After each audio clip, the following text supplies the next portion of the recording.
Hi guys! So in this video, I'm going to talk about the bridge and what to do if you find you've been prescribed the bridge because you've got glute pain or you've got piriformis pain or you've got high hamstring tendinopathy, but you find that it just aggravates your pain. Now, often patients feel that if they can't do the bridge, they're not going to get better because all of the research you read, especially for high hamstring tendinopathy, usually has bridge exercises in there.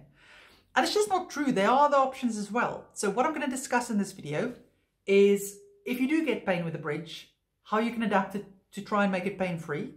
And then secondly, what other options have you got for strength training if you can't do bridges?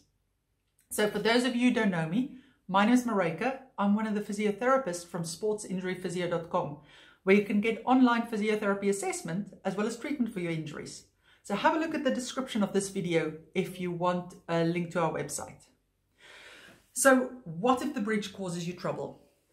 Now, the first thing that I find people do is that they do the bridge and they really want to feel everything working. So they go into that position and they'll squeeze as hard as they can. Problem with that is, if things are sensitive and the tissue around that is sensitive, it may not like you squeezing that hard. And it may irritate it. It's like kind of pushing on a bruise and it really kicks the pain signals off. So that's the first thing I want you to try is don't squeeze. It's extremely common for people to say, I can't feel things working. My glutes aren't working when I go up. Now, you cannot physically lift up into the bridge and lock your hips out without your glutes working. It may be that you don't feel them, but that's just because your brain's not connected to them properly, that it understands what it feels like. It doesn't mean that they're not working. So instead of thinking how you feel it, think about, can I feel that I'm doing the movement right? So can I feel that I'm going up and I feel my hips get to a point where they're going to go higher and that's where I stay. I'm not bothering with squeezing anything. I'm just looking to sustain the position.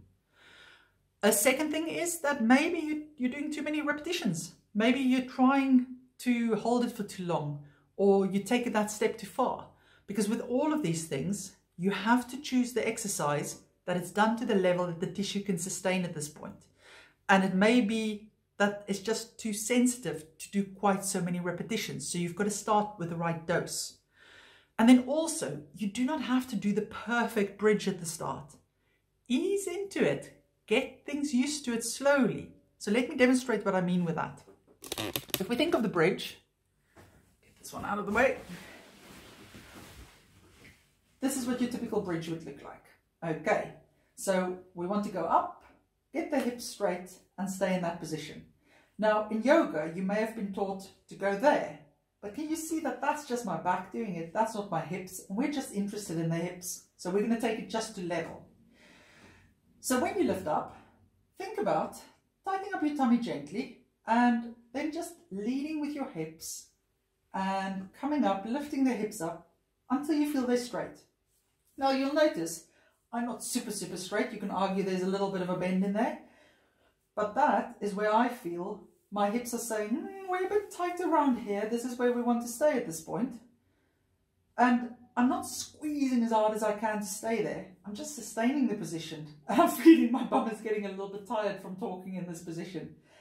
If I had to really squeeze, I could get it to there, but that's okay. You don't have to do it like that at the beginning. Just take it up and get into that position and you will be working the things that you need to be working. As it gets used to that, the tissue then desensitizes and you'll be able to do more of it and harder versions of that over time. But then there is a significant portion of patients where I've had it that they just cannot do a bridge. It always kicks their pain off. And for those guys, we've used other types of exercises. So if we think of high hamstring tendinopathy, a really brilliant way of strengthening the hamstring is just hamstring curls. Now, you can do them with a band. You can do them. I had a patient the other day who's been brilliantly actually duct taped a weight to his boot because he found the band was actually annoying things. But then the machines in the gyms, they are actually my first choice. Two reasons. You can really set the range of motion on that you stay within the range that works best for it. And you can also really control the weight that you use. Because remember, we want to slowly increase the weight on that tendon over time. And with that machine, it's really easy because when you hit a certain level, you can increase the weight, bring the reps down, and just build it up again.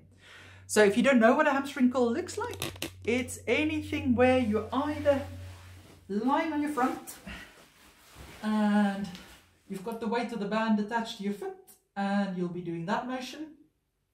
Or you get the machine in the gym also that you sit on and you do that motion. Now, depending on how sensitive your tendon is, it may not handle that at the beginning, but later on it may be good.